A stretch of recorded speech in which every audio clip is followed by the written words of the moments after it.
We'll go into most any career tech classroom, and you cannot help but be impressed by the investment made to give these students the most up-to-date training. And while that certainly will help them find a job, in some instances, it could even help save a student's life.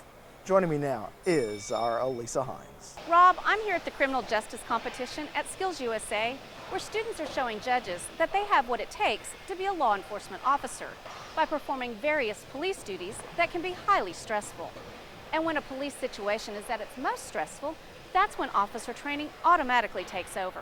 Earlier, I visited a program at Mid-America Tech Center where a new video training simulator is helping make that instinctual reaction even more solid. Excuse me? This is my baby. Calm down for a second. Abigail Wilson is learning firsthand how to deal with dangerous police situations. Miss, I'm gonna need you to calm down. Don't come any closer, I swear I'll kill her. Don't come any closer. Only without the danger. Headshot.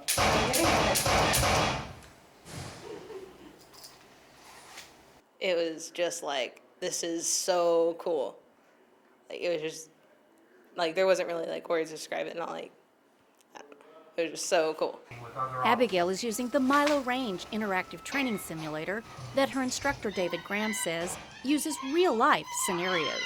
They make the officer decide within seconds if he has to use lethal force or non-lethal force. We'll go through the scenario, and the scenario is just they stand there, everything's holstered, and it'll tell you up on the screen, or I'll brief you from the computer what your scenario is. And we have tons of scenarios on there. There's over 500 scenarios on that program. Come over here. Which can be updated every 6 months. Let me see your hands. Anything from traffic stops, domestic violences, which is what we deal with out here a lot. Once it starts, you just go through it. The camera view is what you're seeing, and you may be there with several other officers, or maybe one, or maybe by yourself, but you're seeing what the camera sees. Highly beneficial. And an added advantage, no ammo, which makes the simulator very cost-effective and at the same time gives the students more time to practice their skills. Person's awful jumpy in the passenger seat. Before MILO, we really didn't have any firearms training. I was able to take my students out one time per year at the end of the year, just my second years only, because this is a 2-year program. And me and some of my SWAT guys would go out and let them shoot our weapons at the firing range, very controlled. But we use this once a week, every Friday. It's not just for the shooting and non-shoot. I can have them come in and watch a scenario, and they have to go do a police report on it, so they get tons of training on it.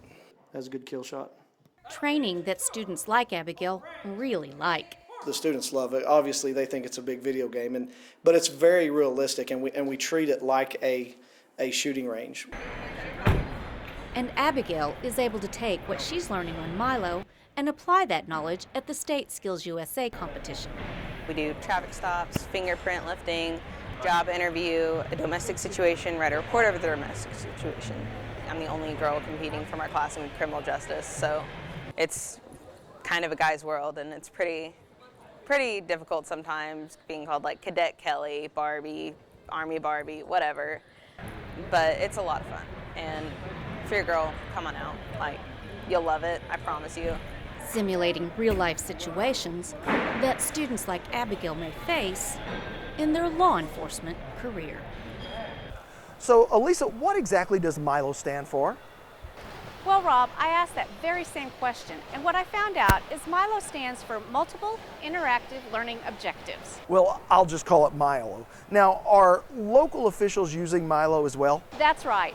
Law enforcement officers from around the area make arrangements to use the simulator for their officer training and probably love it as much as the students do. It's very handy. Now, I know you had a chance to try out MILO, so how did you do? Did you kill the bad guys and save the good guys? I did, and I think I did fairly well. I've had a little bit of shooting experience, so I don't think I completely stunk at it.